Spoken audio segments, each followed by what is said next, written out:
Cleopatra did not die the moment Egypt fell. She lived through what came after. In August of 30 BC, Roman soldiers entered the royal palace in Alexandria. They did not come to execute her. They came to preserve her not as a person but as property. Doors were sealed, guards were stationed at every threshold, messengers were screened, objects were catalogued and removed. The war had ended. Her captivity was beginning. What happened in those final weeks was not a story of poison or serpents.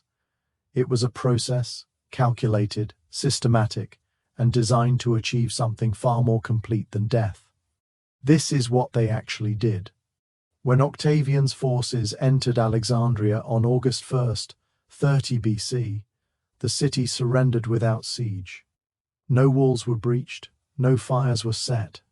The transition was administrative. Cleopatra remained inside her palace, but the palace was no longer hers. Roman soldiers arrived in formation. They did not storm the building, they occupied it. Entrances were reassigned, interior routes were mapped. Certain rooms were sealed, others were cleared. Guards were posted not to protect her, but to monitor her. Ancient sources describe the placement of sentries at specific intervals. Plutarch records that soldiers were instructed to prevent any act of self-harm. Dio Cassius notes that food was inspected before delivery, sharp objects were removed, mirrors were taken, cosmetics were searched. This was not detention, it was specimen management. Cleopatra was allowed to move within designated areas. She could speak to attendants if those attendants were approved. She could send messages if those messages were reviewed. She could request items if those items were cleared. Every action required permission. Every permission was delayed. The palace still contained her belongings. Her furniture remained in place. Her clothes were accessible. But the structure itself had been recategorized. It was no longer a seat of power. It was a holding facility. Outside the palace, Alexandria continued functioning. Markets operated, temples opened, grain shipments were processed. Roman administrators began cataloging tax records, mapping property boundaries, and interviewing officials. Inside, time stopped. Cleopatra was not executed, not tortured, not interrogated.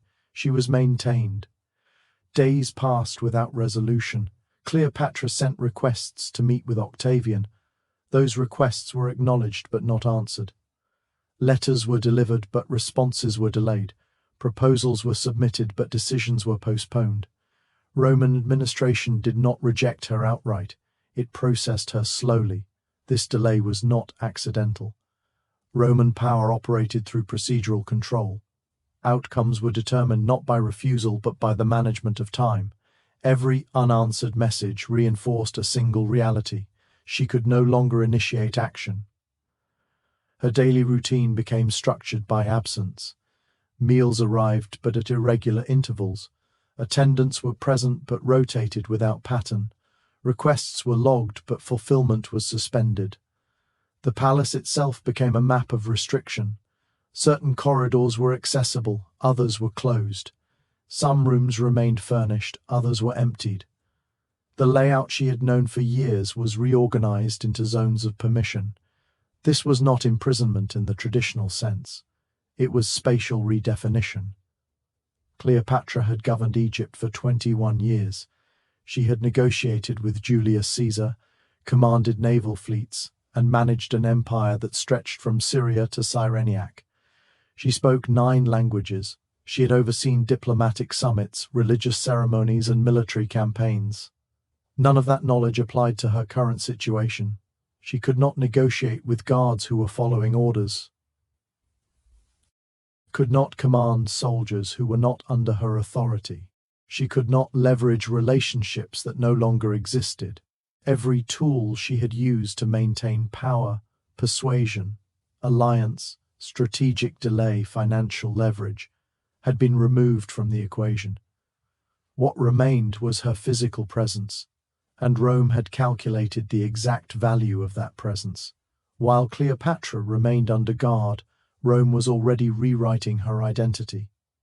This process had begun years earlier. After the Battle of Actium in 31 BC, Octavian's propaganda machine had systematically redefined Cleopatra in Roman consciousness. Official documents avoided her royal titles. Public speeches described her not as a monarch, but as a foreign influence. Coins stopped bearing her image. Written accounts emphasized seduction over statecraft. Her capture did not create this narrative, it finalized it.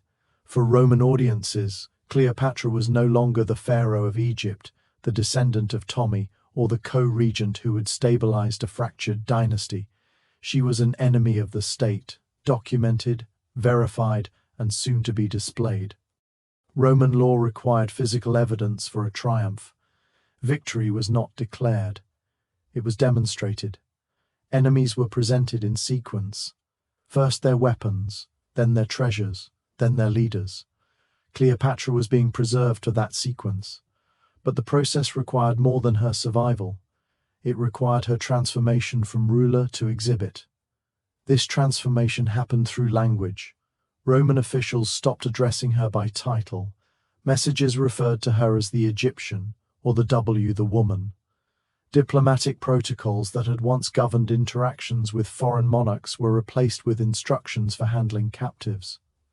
Her authority was not stripped, it was reclassified.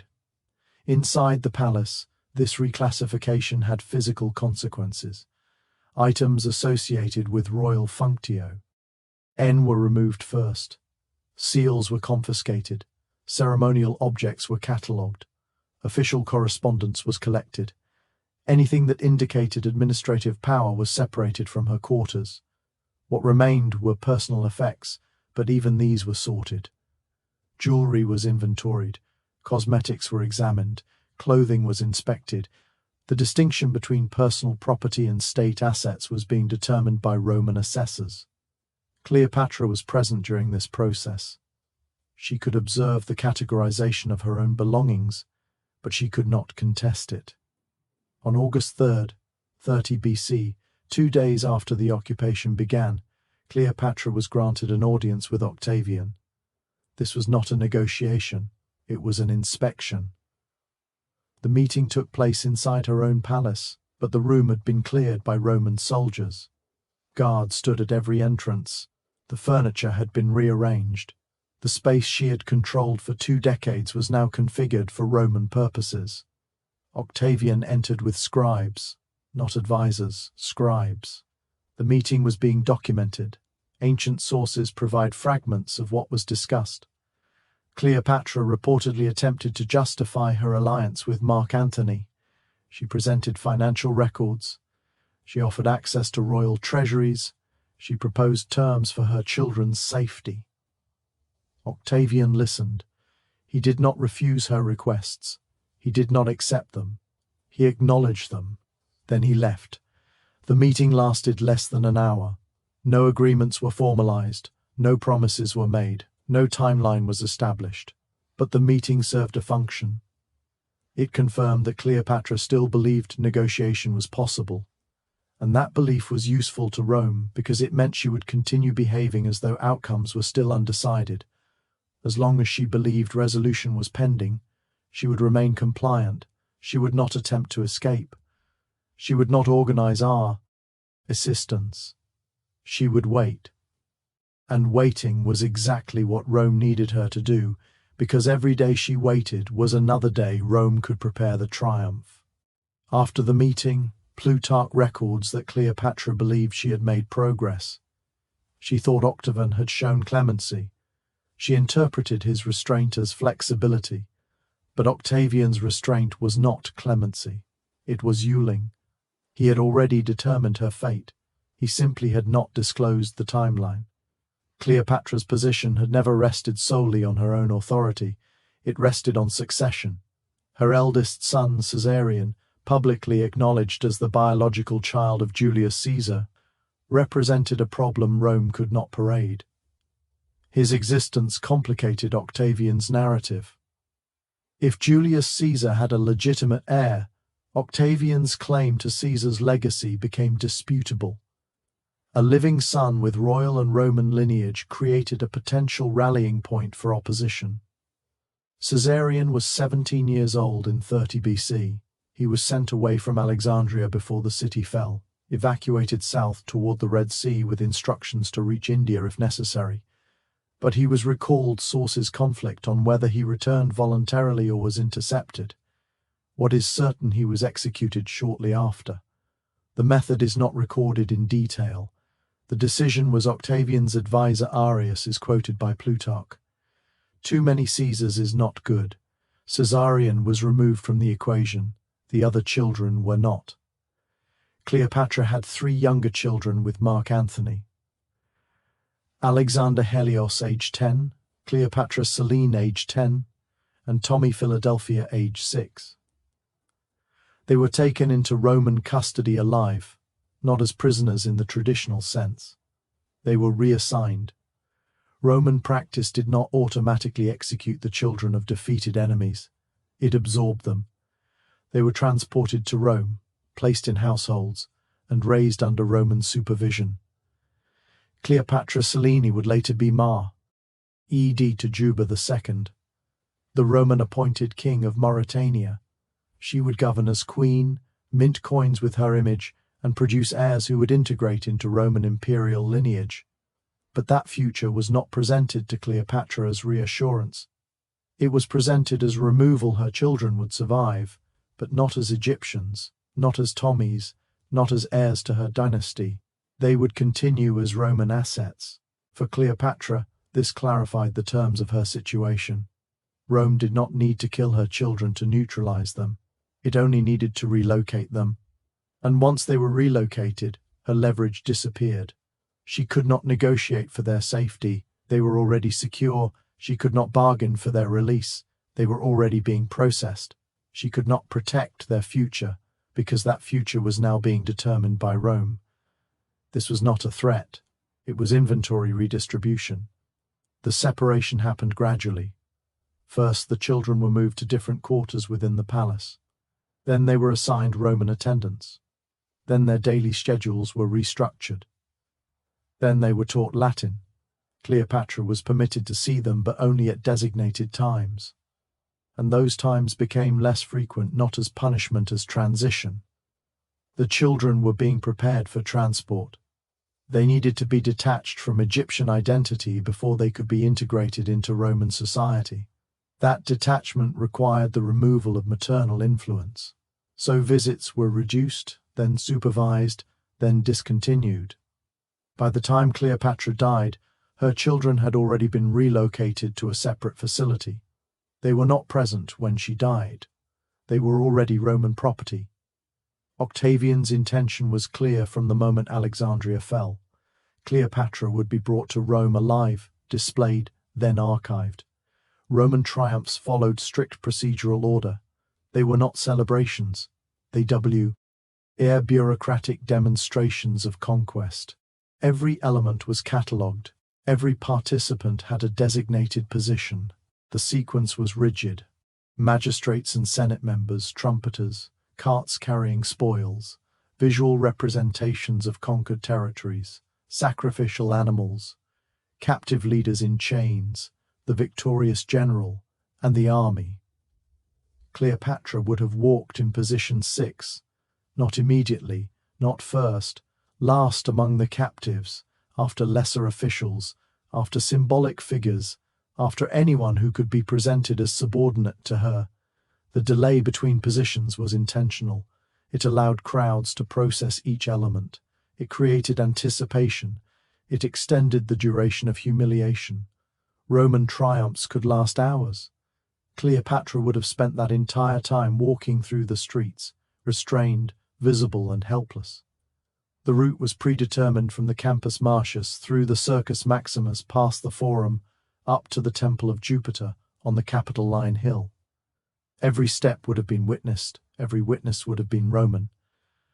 But this sequence required preparation. Captives had to be transported from conquered territories to Rome, a journey that could take weeks by ship. They had to be held in secure locations near the city. They had to be kept alive, presentable, and unable to escape. For Cleopatra, this meant months of waiting, not in Alexandria, in transit, under guard, with no agency and no timeline, and here the Roman calculation became precise. If Cleopatra died before the triumph could still proceed, but it would lack its central figure. If she died during the triumph, the spectacle would be disrupted. If she died after the triumph, she would be archived as a completed transaction. Rome preferred the third option, but the second option was acceptable. Only the first option, death before display, would represent failure. That timeline created pressure.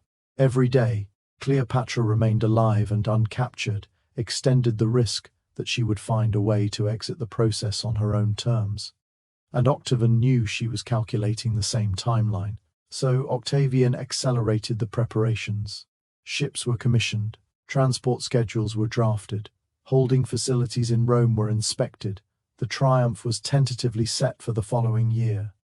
Cleopatra was not informed. She was kept in procedural uncertainty because uncertainty prevents planning, and without planning, resistance cannot be organized. She could only respond moment to moment. By the time she understood the shape of what was happening, the opportunity to intervene would already have passed. That was the design. On August 10th, 30 BC, roughly 10 days after the fall of Alexandria, Cleopatra died. The method remains disputed. Plutarch describes an asp concealed in a basket of figs. Dio Cassius suggests poison. Strabo notes that no snake was found. Some modern historians propose a hollow hairpin.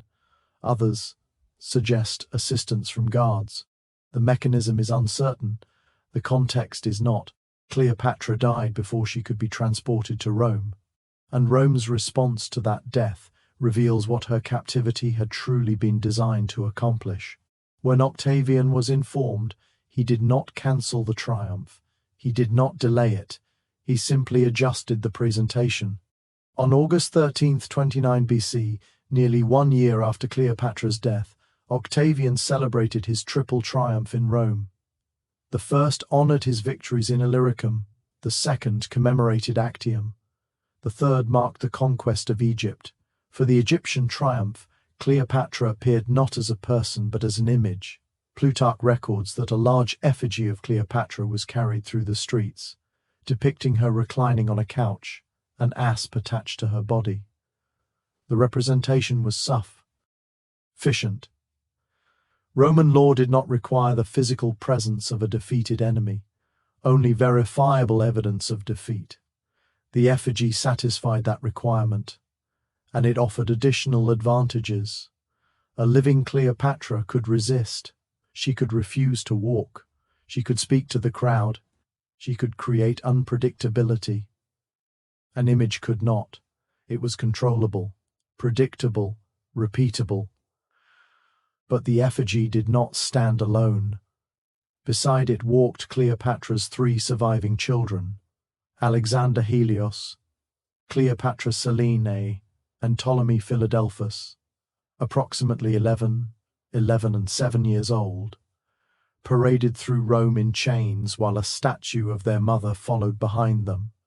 They were not executed. They were not harmed. They were evidence that Egypt had not merely been conquered, it had been absorbed.